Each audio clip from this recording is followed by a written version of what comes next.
मंजय कुल माता पीतांबरा, जय जय शक्ति रूपा।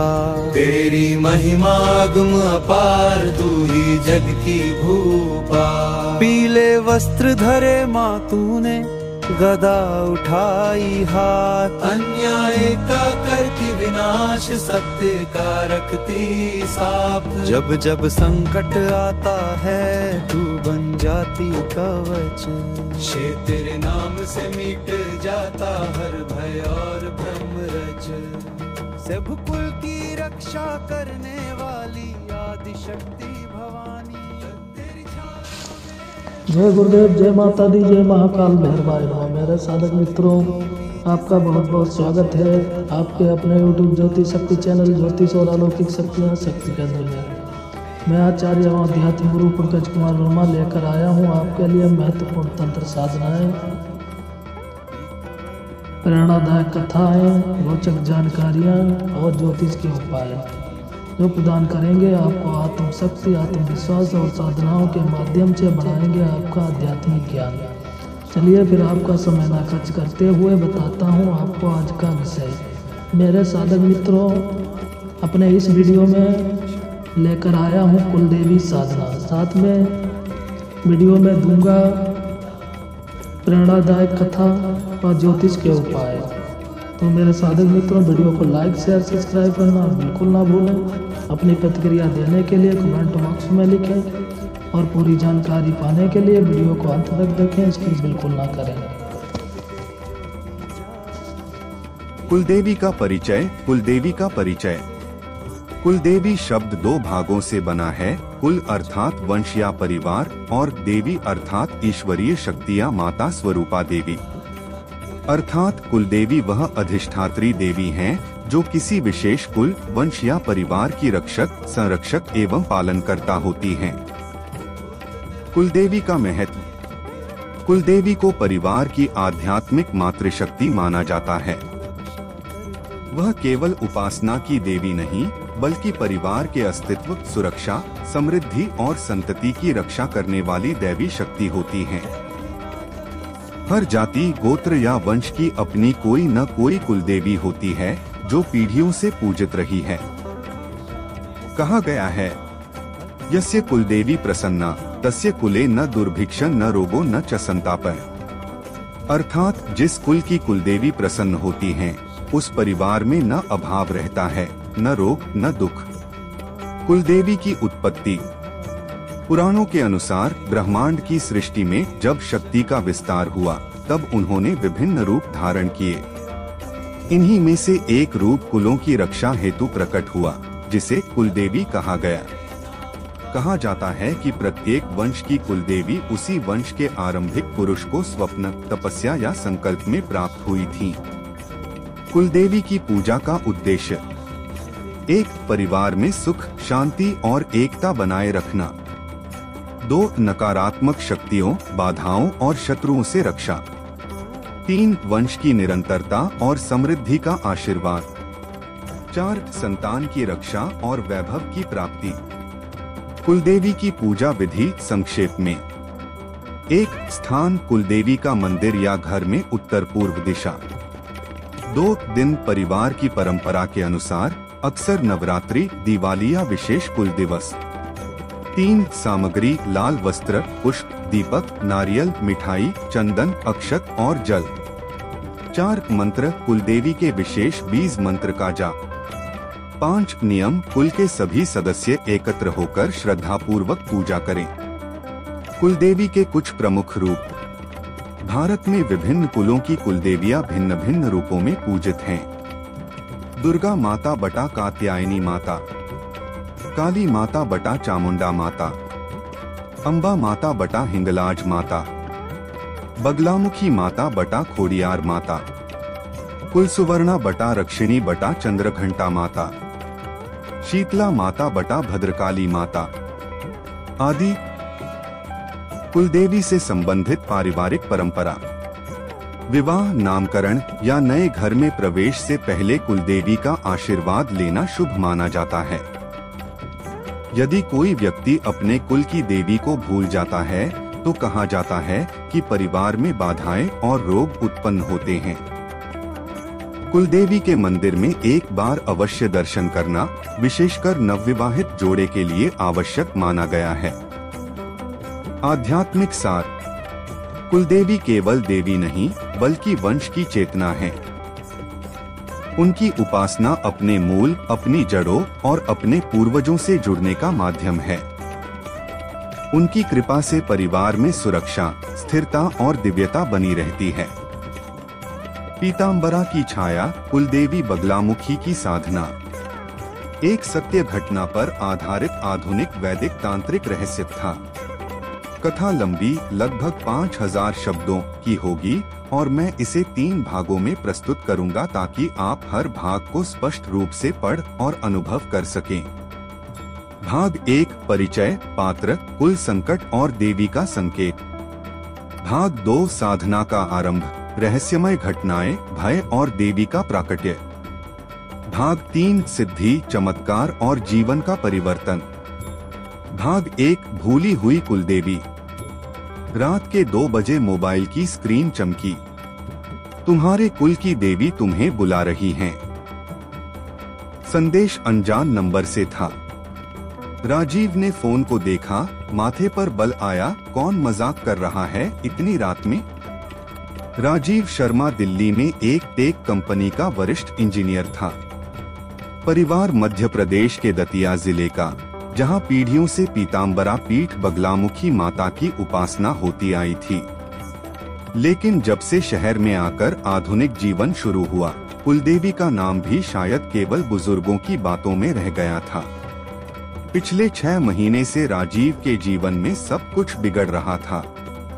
कंपनी में प्रोजेक्ट फेल, पत्नी रीमा गंभीर बीमार, बच्चे का स्कूल से सस्पेंशन और रातों में अनजाने भय का अनुभव। घर में घनघोर अंधेरा महसूस होता था, जैसे कोई अदृश्य छाया हर पल साथ हो। एक दिन जब रीमा का तापमान 104 पर पहुंच गया और डॉक्टरों ने जवाब दे दिया, दादी ने कहा, बेटा यह कोई साधारण रोग नहीं है, तूने कुलदेवी को भुला दिया है। कुलदेवी से संबंधित पारिवारिक परंपरा। विवाह, नामकरण या नए घर में प्रवेश से पहले कुलदेवी का आशीर्वाद लेना शुभ माना जाता है। यदि कोई व्यक्ति अपने कुल की देवी को भूल जाता है तो कहा जाता है कि परिवार में बाधाएं और रोग उत्पन्न होते हैं। कुलदेवी के मंदिर में एक बार अवश्य दर्शन करना विशेषकर नवविवाहित जोड़े के लिए आवश्यक माना गया है। आध्यात्मिक सार। कुलदेवी केवल देवी नहीं बल्कि वंश की चेतना है। उनकी उपासना अपने मूल, अपनी जड़ों और अपने पूर्वजों से जुड़ने का माध्यम है। उनकी कृपा से परिवार में सुरक्षा, स्थिरता और दिव्यता बनी रहती है। पीतांबरा की छाया, कुलदेवी बगलामुखी की साधना। एक सत्य घटना पर आधारित आधुनिक वैदिक तांत्रिक रहस्य था। कथा लंबी, लगभग 5000 शब्दों की होगी और मैं इसे 3 भागों में प्रस्तुत करूंगा ताकि आप हर भाग को स्पष्ट रूप से पढ़ और अनुभव कर सकें। भाग 1, परिचय, पात्र, कुल संकट और देवी का संकेत। भाग 2, साधना का आरंभ, रहस्यमय घटनाएं, भय और देवी का प्राकट्य। भाग 3, सिद्धि, चमत्कार और जीवन का परिवर्तन। भाग 1, भूली हुई कुलदेवी। रात के 2 बजे मोबाइल की स्क्रीन चमकी। तुम्हारे कुल की देवी तुम्हें बुला रही हैं। संदेश अनजान नंबर से था। राजीव ने फोन को देखा, माथे पर बल आया। कौन मजाक कर रहा है इतनी रात में? राजीव शर्मा दिल्ली में एक टेक कंपनी का वरिष्ठ इंजीनियर था। परिवार मध्य प्रदेश के दतिया जिले का, जहां पीढ़ियों से पीतांबरा पीठ बगलामुखी माता की उपासना होती आई थी। लेकिन जब से शहर में आकर आधुनिक जीवन शुरू हुआ, कुलदेवी का नाम भी शायद केवल बुजुर्गों की बातों में रह गया था। पिछले 6 महीने से राजीव के जीवन में सब कुछ बिगड़ रहा था। कंपनी में प्रोजेक्ट फेल, पत्नी रीमा गंभीर बीमार, बच्चे का स्कूल से सस्पेंशन और रातों में अनजाने भय का अनुभव। घर में घनघोर अंधेरा महसूस होता था, जैसे कोई अदृश्य छाया हर पल साथ हो। एक दिन जब रीमा का तापमान 104 पर पहुंच गया और डॉक्टरों ने जवाब दे दिया, दादी ने कहा, बेटा, यह कोई साधारण रोग नहीं है। तूने कुलदेवी को भुला दिया है। राजीव हंस पड़ा। दादी, आज के जमाने में देवी देवता ऐसे नाराज नहीं होते। दादी ने उत्तर दिया, मूर्ख, देवी नाराज नहीं होती, वो बस दर्पण दिखाती हैं ताकि तू अपने कर्मों को पहचान सके। उसी रात राजीव ने सपना देखा। पीले वस्त्रों में एक तेजस्विनी नारी, जिनकी आंखों से अग्नि और करुणा दोनों झलक रही थीं। उन्होंने कहा, तुम्हारे कुल की जड़ें सूख रही हैं। पीतांबरा तुम्हें पुकार रही हैं। भाग 2 साधना का आरंभ। राजीव ने अगले ही सप्ताह छुट्टी ली और दतिया पहुंचा। वहां के पीतांबरा शक्तिपीठ में प्रवेश करते ही वातावरण बदल गया। घंटियों की ध्वनि, पीली रोशनी और अग्निकुंड की आभा ने उसके भीतर कुछ जागृत कर दिया।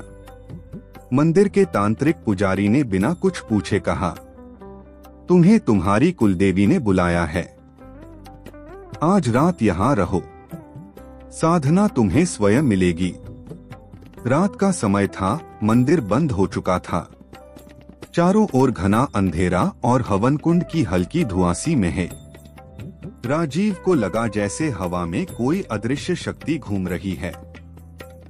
उसके मन में वही शब्द गूंजे, पीतांबरा तुम्हें पुकार रही हैं। वह मंदिर के पीछे बने पुराने प्रांगण में गया, जहां एक टूटा हुआ सिंहासन था। दादी ने कहा था, वहीं तेरे पुरखे साधना किया करते थे। राजीव ने वही स्थान चुना। वह बैठा, आंखें बंद की। अचानक एक पीली आभा सामने उभरी। एक स्त्री आकृति, स्वर्णाभ, हाथ में खड्ग और शत्रु की जिह्वा पकड़े हुए। उसके भीतर भय और श्रद्धा दोनों उमड़ पड़े। स्वर आया, साधना से पहले वचन दो, तुम अब कुल की परंपरा को नहीं तोड़ोगे। राजीव ने कांपते हुए कहा, वचन देता हूँ माता। तांत्रिक साधना प्रारंभ हुई। ली बगला मुख्य नमः। उसने जब प्रारंभ किया, पहले दिन कुछ नहीं हुआ। दूसरे दिन तेज हवाएं चली, दीपक बुझ गए।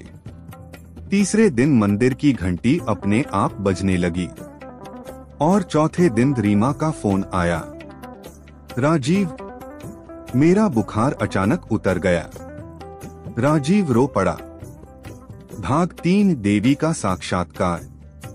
7वें दिन की रात्रि साधना के मध्य अचानक चारों ओर घना अंधकार छा गया।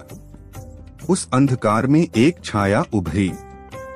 वही रूप, पीले वस्त्रों में देवी बगलामुखी, पर इस बार उनकी आंखों में बिजली सी चमक थी। उन्होंने कहा, तुम्हारे कुल ने जो वचन छोड़ा था, आज उसे पुनः जागृत किया गया है। तुम्हारे वंश पर जो छाया थी, वह अब समाप्त होगी। किंतु याद रखो, बगलामुखी केवल रक्षा नहीं करती, वह न्याय भी करती है। उसके सामने एक दृश्य उभरा। उसके पिता और चाचा में वर्षों पहले हुई जमीन की लड़ाई, जिसमें छल और अन्याय हुआ था। देवी ने कहा, कुल की साधना केवल भक्ति नहीं, सत्य का पालन है। जो अन्याय करेगा, वही छाया में समा जाएगा। राजीव ने उसी रात अपने चाचा से संपर्क किया और परिवार की जमीन न्यायपूर्वक बांट दी। अगली सुबह मंदिर के पुजारी ने कहा, अब तेरे कुल का ऋण मिट गया। पीतांबरा तुझ पर प्रसन्न है। दिल्ली लौटने के बाद सब कुछ बदल गया। रीमा पूर्णतः स्वस्थ हो गई। बेटे का स्कूल पुनः स्वीकार हो गया और राजीव की कंपनी ने उसे एक नए प्रोजेक्ट का प्रमुख बना दिया। लेकिन हर पूर्णिमा की रात जब वह दीप जलाता, उसे कमरे की दीवार पर पीली छाया दिखाई देती। माँ बगलामुखी की मुस्कान, जिसमें भय भी था और कृपा भी। कथा का सार, कुलदेवी को भुलाना अपने मूल को भुलाना है। जब मनुष्य अपने कुल की साधना, सत्य और कर्तव्य से विमुख होता है, तब वही कुलदेवी उसे परीक्षा में डालकर पुनः जागृत करती हैं। राजीव की यह कथा आज भी दतिया के मंदिर में सुनाई जाती है। लोग कहते हैं, जिसने अपने कुल की देवी को सच्चे मन से पुकारा, वह चाहे कितना भी आधुनिक क्यों न हो, उसकी आत्मा फिर भी वैदिक ज्योति से जुड़ जाती है। पीतांबरा की छाया, भाग 2, साधना और सिद्धि का रहस्य। कुलदेवी बगलामुखी साधना पर आधारित वैदिक तांत्रिक रहस्य था। अध्याय 1, दतिया की पवित्र भूमि। राजीव दतिया में अपनी साधना के 7वें दिन पहुंच चुका था। दिन में वह पीतांबरा पीठ के दर्शन करता और रात में प्राचीन तांत्रिक चबूतरे पर बैठता, जहां उसके पुरखे कभी साधना करते थे। वहां की मिट्टी पीली थी, ठीक वैसे ही जैसे देवी का स्वरूप। कहा जाता है कि जहां यह पीली धूल उड़ती है, वहां वाणी को स्थिर करने वाली शक्ति निवास करती है। राजीव ने मंदिर के महंत से पूछा, गुरुदेव, यह पीला रंग इतना विशेष क्यों है? महंत मुस्कुराए, पीतवर्ण सूर्य का तेज है और देवी बगलामुखी उसी सूर्य की शांत जिह्वा हैं। जब क्रोध और अशांति मन को निगलने लगती है, तब यही पीतांबरा उसे वश में करती हैं। उनकी आवाज में वह रहस्यमय गहराई थी जो केवल अनुभवी साधकों में होती है। अध्याय 2, तांत्रिक दीक्षा। महंत ने कहा, कुलदेवी की साधना केवल पूजा नहीं, आत्मसंयम की अग्नि है। तुम्हें 3 रातों तक उपवास करना होगा। तीसरी रात जब तुम्हारी वाणी स्थिर होगी, तब देवी का दर्शन संभव होगा। राजीव ने नियम स्वीकार किया। पहले दिन उसने केवल जल और तुलसी ग्रहण किया। दूसरे दिन उसने मौन व्रत रखा। न कोई शब्द, न कोई विचार, केवल जप। ली बगलामुख्य नमः।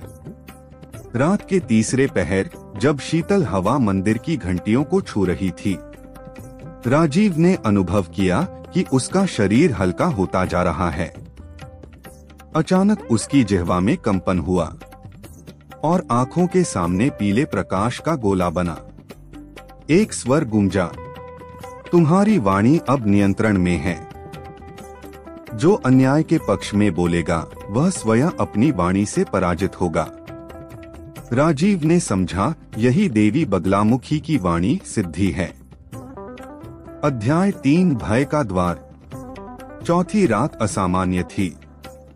आकाश में बादल उमड़ रहे थे, बिजली चमक रही थी। राजीव जप कर रहा था जब अचानक एक तीखी सीटी जैसी आवाज आई और हवन कुंड के पास एक काली छाया खड़ी थी। उसका चेहरा अस्पष्ट था, पर उसकी आंखें लाल जलती हुई अंगारों जैसी थीं। राजीव का हृदय थरथरा गया, पर उसने जप नहीं रोका। ली बगलामुख्य नमः। ली। छाया जैसे पीछे हटने लगी। एक बिजली कौंधी और उसी क्षण वह गायब हो गई। महंत ने अगली सुबह कहा, वह छाया तेरे कुल का ऋण थी। देवी ने तेरी परीक्षा ली। जिसने भय को जीत लिया, वही सिद्धि के योग्य बनता है। अध्याय 4, सिद्धि का क्षण। 7वीं रात सबसे निर्णायक थी।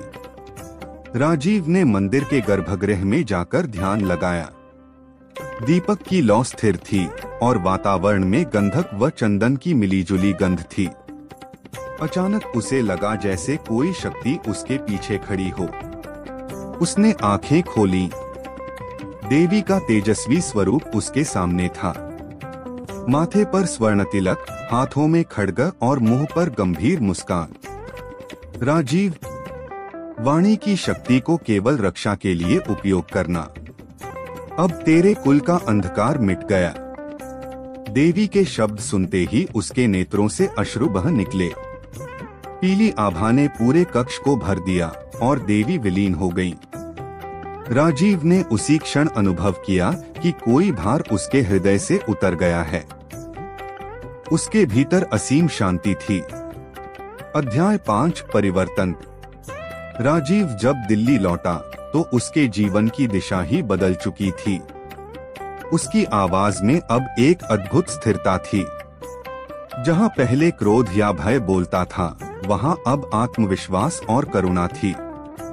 ऑफिस में जब एक बार प्रोजेक्ट मीटिंग में विवाद हुआ, उसने शांति से कहा, हम सब एक ही उद्देश्य के लिए हैं, संघर्ष नहीं, समाधान खोजें। सब लोग मौन हो गए।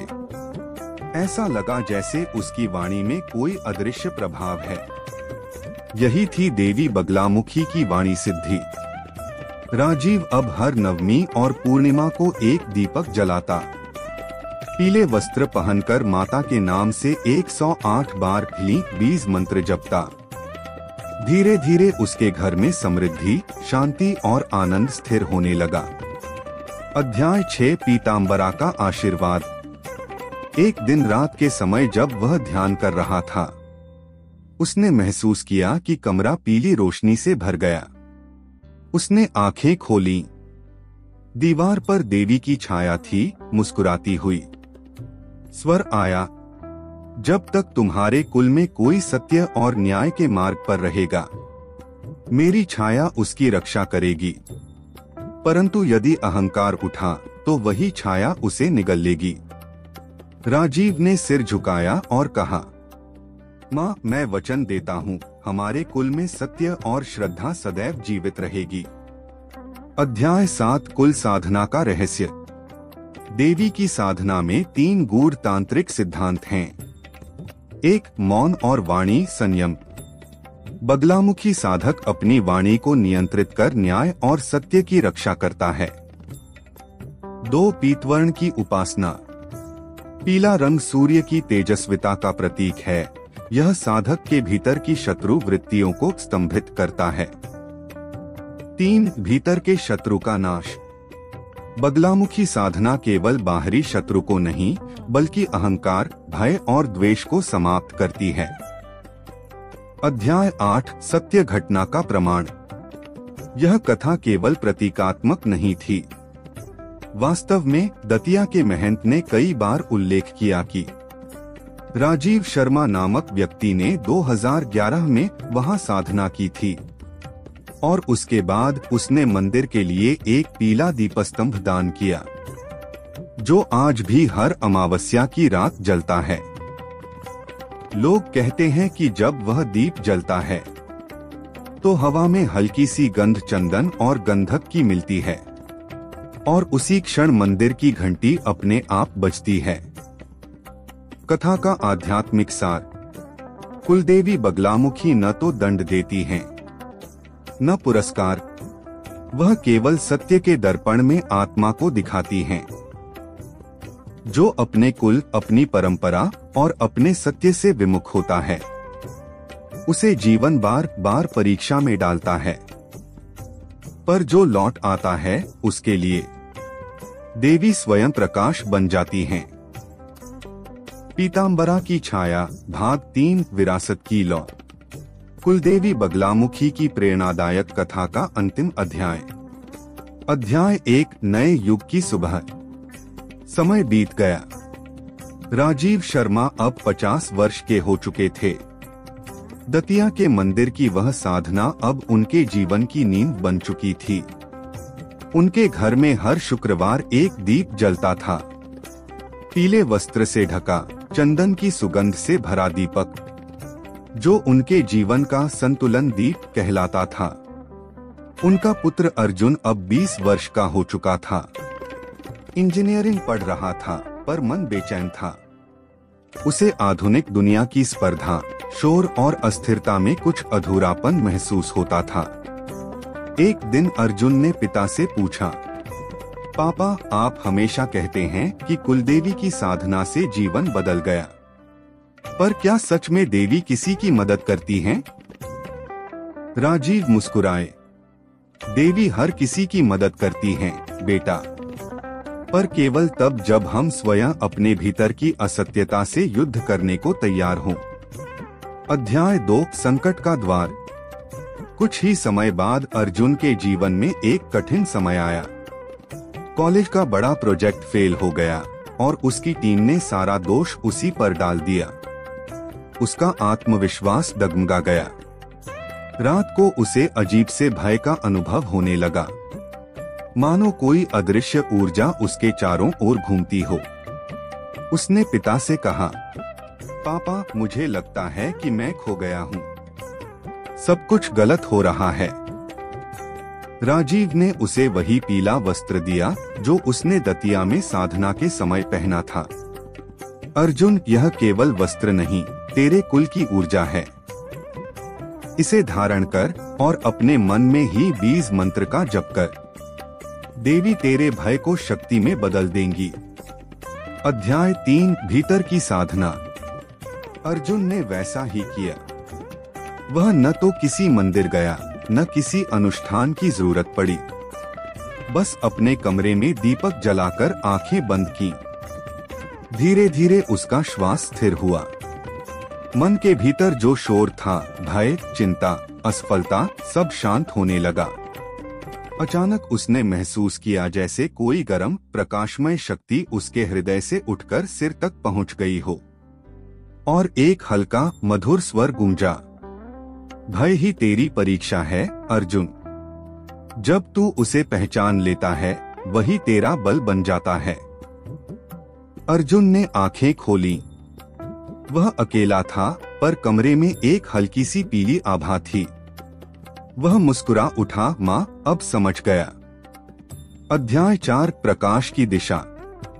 अगले दिन अर्जुन कॉलेज गया और साहसपूर्वक अपनी टीम के सामने बोला, गलती मेरी थी कि मैंने हार मान ली थी। अब मैं सब कुछ ठीक करूंगा।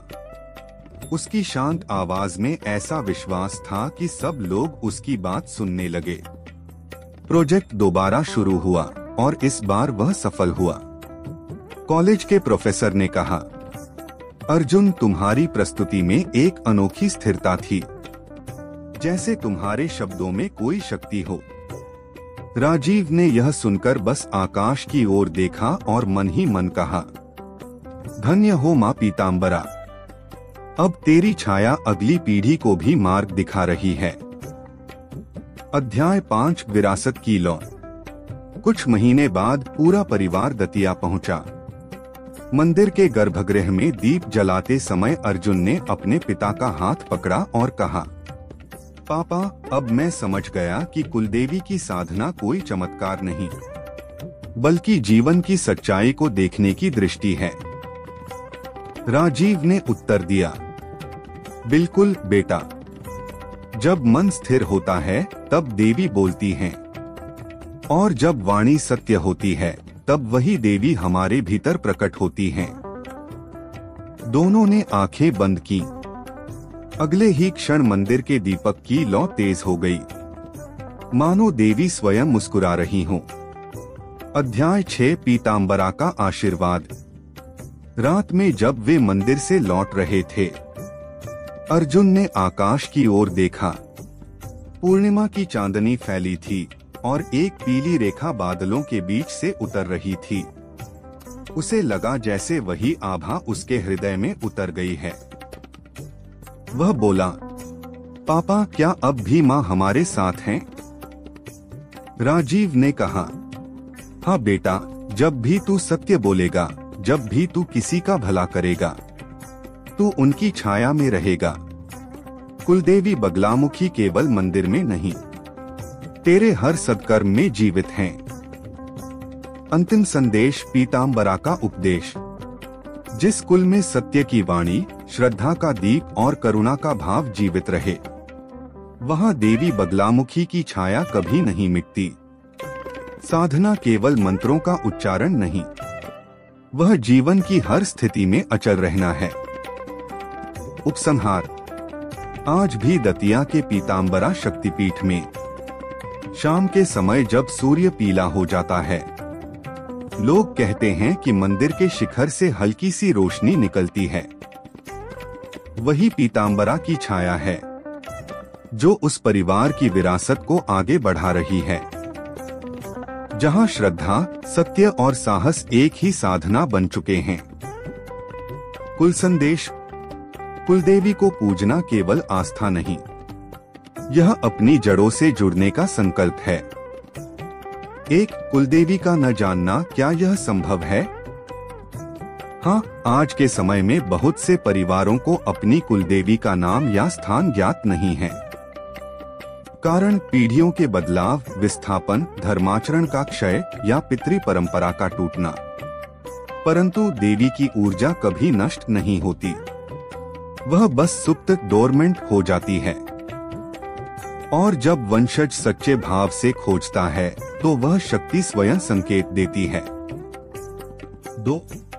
पहला चरण: पहचान के संकेत। यदि आपको यह नहीं पता कि आपकी कुलदेवी कौन है, तो आप अपने जीवन, सपनों और पारिवारिक परंपराओं में ये संकेत खोजें। संकेत का प्रकार: संभावित अर्थ। घर में विशेष रंग का आकर्षण, जैसे पीला, लाल, नीला, देवी की ऊर्जा का स्वरूप। सपनों में देवी का आना, मंदिर या शक्ति का दर्शन, दिशा दिखाने वाला संकेत।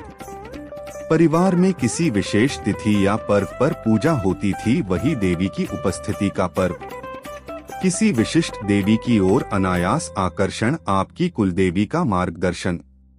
किसी स्थान या मंदिर की ओर बार बार मन खींचना, कुलस्थान का आह्वान। उदाहरण: यदि सपनों या ध्यान में पीले वस्त्र, गदा, मौन शक्ति का बोध हो तो वह बगलामुखी का संकेत है। यदि कमल, सौम्यता, प्रकाश दिखाई दे तो ललिता त्रिपुर सुंदरी का। यदि अंधकार में तेजस्वी नेत्र, हनन की मुद्रा तो चामुंडा या कालिका का संकेत। 3. दूसरा चरण: सार्वभौम कुलदेवी साधना। जब तक निश्चित कुलदेवी ज्ञात न हो, तब तक आप सर्वदेवमयी मातृशक्ति की साधना कर सकते हैं। यह साधना सभी कुलदेवियों की ऊर्जा को सम्मान देती है और आपके वंश की सुप्त शक्ति को जागृत करती है। विधि: दिन शुक्रवार या अमावस्या। स्थान: घर का पूर्व या उत्तर भाग। सामग्री: पीला या लाल आसन, गाय के घी का दीपक, हल्दी, अक्षत, पुष्प, जल और एक छोटा तांबे का पात्र। साधना क्रम: 1. स्नान कर शुद्ध वस्त्र धारण करें। 2. दीपक जलाकर मन में प्रणाम करें। नमस्तस्य नमस्तस्य नमस्तस्य नमो नमः। 3. फिर 108 बार यह सार्वभौम बीज मंत्र जपें। ऐहरी क्ली चामुंडाए बिच्चे। 4. अंत में प्रार्थना करें, हे मातृशक्ति, यदि मैं अपने कुल का मार्ग भूल गया हूँ तो आप स्वयं प्रकट होकर मुझे अपने स्वरूप का बोध दें। 5. कुछ दिनों में सपनों, संयोगों या अंतःप्रेरणा से संकेत मिलने लगते हैं। 4. तीसरा चरण: संकेत मिलने पर पुष्टिकरण। जब कोई देवी आपके स्वप्न या जीवन में बार बार प्रकट होती है तो पुष्टि के लिए यह विधि करें। 1. उस देवी की तस्वीर या यंत्र के सामने दीप जलाएं। 2-3 बार पूछें, हे देवी, यदि आप ही मेरी कुलमाता हैं तो कोई संकेत दें। 3. यदि उस दिन कोई विशेष अनुभव, सुगंध, आकस्मिक प्रसन्नता या तेज भाव उत्पन्न हो, वही स्वीकृति का संकेत है। 5. अंतिम साधना: कुलदेवी ज्ञात होने के बाद। एक बार कुलदेवी का स्वरूप स्पष्ट हो जाए तो नियमित शुक्रवार या नवमी पर उनकी पूजा करें। भोजन में हल्दी, पीले वस्त्र और मौन भाव रखें। मंत्र: त्रि बगलामुख्य नमः यदि बगलामुखी माता हो, या ऐहरी श्री मातृ नमः यदि स्वरूप अज्ञात हो पर मातृशक्ति की साधना करनी हो। 6. महान रहस्य: कुलदेवी बाहर नहीं, भीतर हैं। कुलदेवी वंश की रक्षा शक्ति हैं। वे रक्त में, स्मृति में और आपके सत्य कर्म में जीवित रहती हैं। उनकी साधना केवल मंत्रों से नहीं, बल्कि सत्य बोलने, अन्याय न करने और माता पिता का सम्मान करने से जीवित होती है। जहाँ स्त्रियों का सम्मान है वहाँ देवत्व वास करता है। मनुस्मृति 7। संक्षेप में उपाय। स्थिति क्या करें? कुलदेवी ज्ञात नहीं, सार्वभौम मातृशक्ति साधना करें। संकेत मिलने लगे उस देवी के नाम से जप शुरू करें। मन में शांति महसूस हो वही आपकी कुलदेवी हैं। भय या भ्रम गुरु या पंडित से पुष्टिकरण लें। निष्कर्ष, कुलदेवी को ढूंढने नहीं, महसूस करने की साधना करें। जब आप अपने जीवन में सत्य, प्रेम और कर्तव्य का दीप जलाते हैं, तब वही दीप आपकी कुलमाता का प्राकट्य बन जाता है। सार्वभौम मातृशक्ति कुलदेवी आराधना विधि। यह विधि पूरी तरह वैदिक और सर्वजनोपयोगी है। समय: शुक्रवार, नवमी या पूर्णिमा की संध्या। स्थान: घर का पूर्व या उत्तर दिशा वाला शांत कोना। आवश्यक सामग्री: पीला या लाल आसन, पीले पुष्प, हल्दी, चावल, तांबे का पात्र, शुद्ध जल, गौघृत देसी घी का दीपक, अगरबत्ती या धूप, प्रसाद में गुड़ या केले। पूजन विधि: 1. आसन शुद्धि। बैठने से पहले भूमि को गंगाजल या जल से शुद्ध करें और मन में कहें, भूमे नमः। 2. संकल्प: दाएं हाथ में जल लेकर बोले, मम कुलदेवी प्रसन्नता सिद्ध्यर्थम मातृशक्ति पूजन करिष्ये। मैं अपने कुल की देवी की प्रसन्नता हेतु मातृशक्ति पूजन कर रहा हूँ। 3. दीप प्रज्वलन। दीपक जलाए और यह श्लोक बोलें, शुभं करोति कल्याण आरोग्य धन संपदा, शत्रु बुद्धि विनाशाय दीप ज्योति नमोस्तुते। 4. आवाहन: हाथ जोड़कर मातृशक्ति का आह्वान करें। ऐ ह्रीं श्री मातृशक्त्यै नमः। सर्वमंगले शिवे सर्वार्थ साधिके, शरण्ये त्र्यंबके देवी नारायणी नमोस्तुते। 5. अर्चन मंत्र सार्वजनिक। हल्दी, पुष्प व अक्षत अर्पित करते हुए जपें, ऐ ह्रीं क्लीं चामुंडाय विच्चे 108 बार। यह महामंत्र हर शक्ति स्वरूप को संतुलित करता है, चाहे कुलदेवी बगलामुखी, चामुंडा, त्रिपुर सुंदरी, दुर्गा या अन्य कोई हो। 6. प्रार्थना: हे मातृशक्ति, यदि मैं अपने कुल परंपरा से अनभिज्ञ हूँ, तो आप स्वयं मुझे अपने स्वरूप का बोध दें। मेरे कुल, परिवार और संतानों की रक्षा करें। 7. ध्यान 5 मिनट। आंखें बंद कर पीले या सुनहरे प्रकाश की कल्पना करें, जो आपके सिर से हृदय तक उतर रहा है। केवल श्वास पर ध्यान रखें और मन में ही का जप करें। 8. दीप नमस्कार एवं क्षमायाचना। यदक्षर पद भ्रष्टम मातः क्षमस्व सर्वदा। 9. प्रसाद वितरण। परिवार के सभी सदस्यों को प्रसाद दें, क्योंकि कुलदेवी साधना एकल नहीं, पारिवारिक ऊर्जा है। अनुशासन एवं निषेध। साधना के समय शराब, मांस, क्रोध, असत्य वर्जित। शुक्रवार को व्रत या हल्का भोजन करें। हर जप से पहले और बाद में माता को जल अर्पण करें। साधना का फल: 3 से 9 सप्ताह तक निष्ठा से करने पर साधक को मिलते हैं। पारिवारिक कलह में शांति, भय व शत्रुघ्न, मनबल और वाणी शक्ति, सपनों या अंतःप्रेरणा में कुलदेवी के संकेत। मंत्रसार: सुरक्षित रूप। बीज मंत्र: ऐ ह्रीं श्री मातृशक्त्यै नमः। सिद्ध मंत्र: ऐ ह्रीं क्लीं चामुंडाय विच्चे। संरक्षण मंत्र: ह्लीं बगलामुख्यै नमः। यदि भय या संकट हो, इनका जप हमेशा शुद्ध भावना से करें। कोई भी मंत्र शक्ति तभी बनता है जब मन पवित्र हो। सारांश: कुलदेवी साधना का सार श्रद्धा, सत्य और मातृभाव है। जब मन में करुणा और वाणी में संयम आता है, वही साधना का सिद्धि लक्षण है। एक ज्योतिषीय सामान्य उपाय। उद्देश्य: उपाय ग्रह दोष शमन। प्रतिदिन सूर्य को अर्घ्य दें। जल में लाल फूल या तांबे का सिक्का डालें और सूर्याय नमः कहें। चंद्र दोष सोमवार को सफेद वस्त्र पहने, दूध या चावल का दान करें।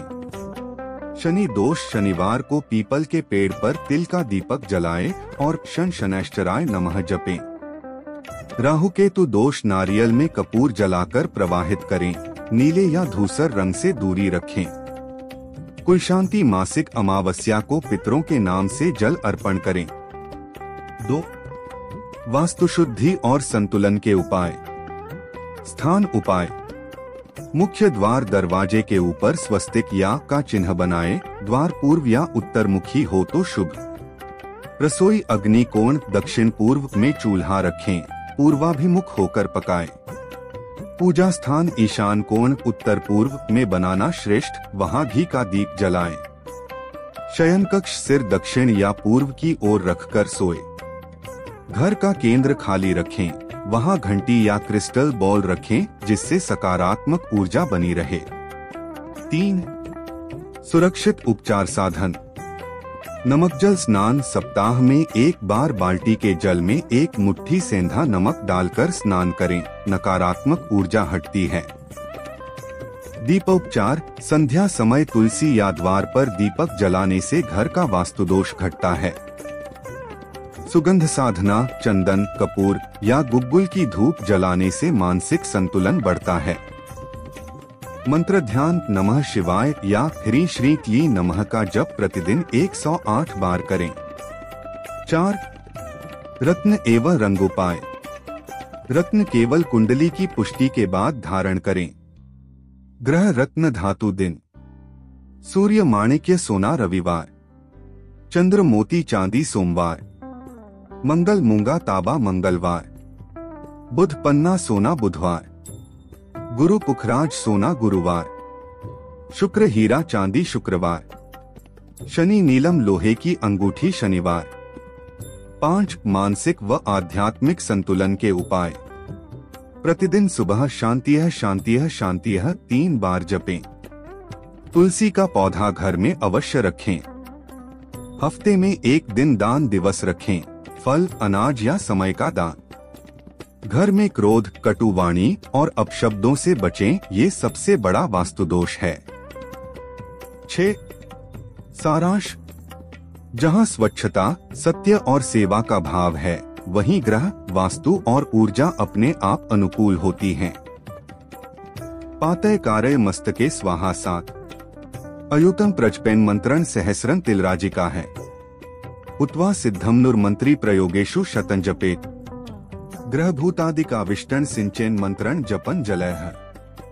विनाशेत पर कृतं यंत्र मंत्रादि साधन। इति श्री प्रत्यंगिरा माला मंत्र। इतर श्री प्रत्यंगिरा स्तोत्राणि पश्यतु। अब मैं वाणी को विराम देता हूँ तथा वीडियो को समाप्त करता हूँ। इसी तरह साधना और रोचक जानकारी पाने के लिए चैनल को लाइक, शेयर, सब्सक्राइब करना बिल्कुल ना भूलें। नई कथाएं सुनने, साधना पाने के लिए बेल आइकन पर प्रेस करें। इससे आने वाले नए वीडियो की जानकारी और अपडेट आपको सबसे पहले मिले। इसी के साथ जय गुरुदेव, जय माता दी, जय महाकाल भैरवाय। आपका दिन शुभ और मंगलमय हो, इसी कामना के साथ विदा लेता हूँ। नमस्कार।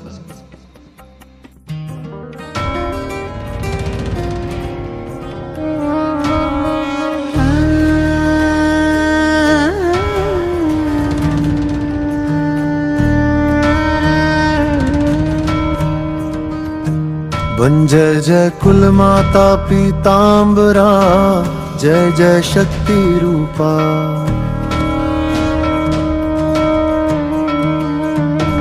तेरी महिमा गमा पार, तू ही जग की भूपा।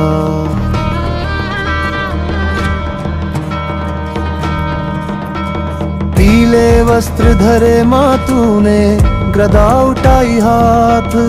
अन्याय का करती विनाश, सत्य का रखती साथ। जब जब संकट आता है, तू बन जाती कवच। शेख तेरे नाम से मिट जाता हर भय और भ्रम रचा। सब कुल की रक्षा करने वाली आदि शक्ति भवानी।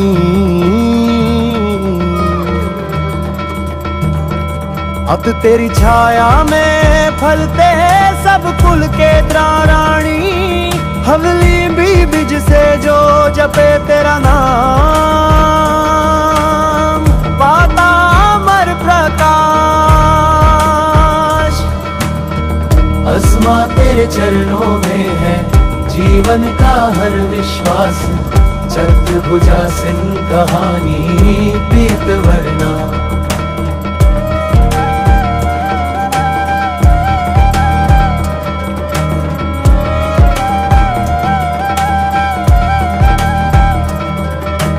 दाहे तेरे दर्शन मात्र से मिटे जीवन की हर त्रुटियां।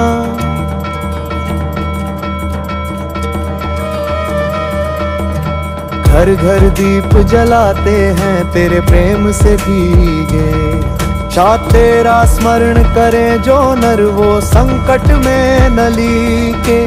ईंधन माँ तू ही चित्त की शांति, तू ही चेतना धारा। तेरी पूजा से मिटता कर्मों का अंधकारा। सबड़ा जय जय कुल देवी माँ, जय जय महामाया।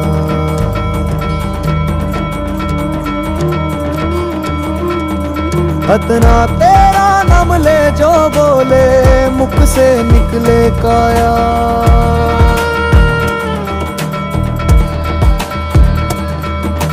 प्रीत दीपक जलता जब तेरी ज्योति जागे।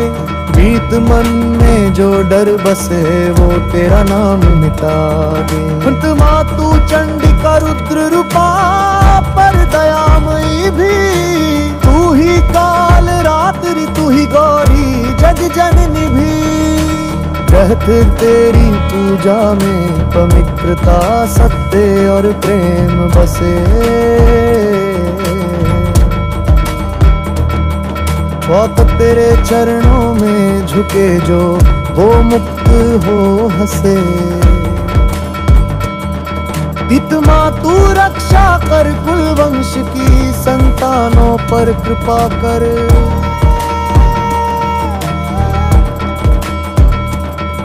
इत विष तू ही जान का दीप जला जीवन में प्रभा भर। तेरे बिना जग सूना माँ जैसे देह बिना जल। मक तेरी उपासना से मिलता हर दिशा में सम्मान। इंच बे बगला मुखी पीतांबरा जय माँ दुर्गा रानी। पीठ तू ही सबकी जननी माँ शक्ति अनंत कहानी। तक दे तेरे नाम की वाणी बनूं तेरे भाव में डूबूं। धत्ते हर जप में तेरी शक्ति हर श्वास में तू हूँ। जब भी रात्रि अंधेरी हो मन में भय समाए। गुरुमा तेरे नाम का स्मरण दीपक सा जगमगाए। बिछ बश कुल देवी तू अचल जया अदृश्य रक्षा करे रे। तेरे आशीष से ही जीवन मंगल मार्ग धरे। तेरा मत मेरे रक्त में बहती पूर्वजों की शक्ति। तकस्तु तू मेरे रंग में प्रेरणा तू ही सर्वोच्च भक्ति। जय जय कुल माता जय तेरे नाम की गूंज। हर श्वास कहे जय माँ हर पल बने पूजा पूज। पीत वस्त्र की वह लहर जब मंद पवन बहाए। समझू समझू माँ की उपस्थिति मन गगन छू जाए। हरते तेरी गदा की चमक से अंधकार हो दूर। हथ दे पां तेरी कृपा से ही साधक बने सुरपूर। उच्च कुल देवी माँ तेरे चरणों में सच्ची आराधना मेरी। दे मुझे सत्य का साहस विनम्रता तेरी धरी।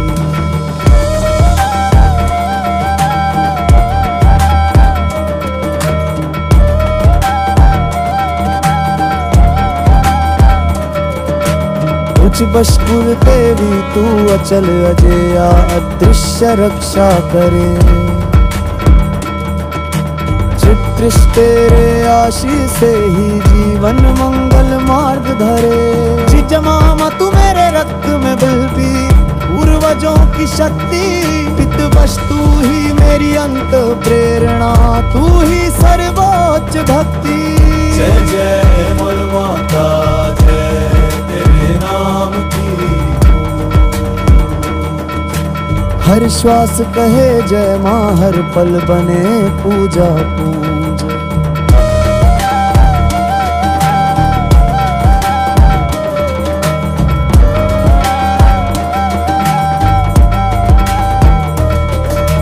पीत वस्त्र की वह लहर जब मंद पवन बहाए। समझू समझू माँ की उपस्थिति मन गगन छू जाए। समझू समझू माँ की उपस्थिति मन गगन छू जाए। समझू समझू माँ की उपस्थिति मन गगन छू जाए।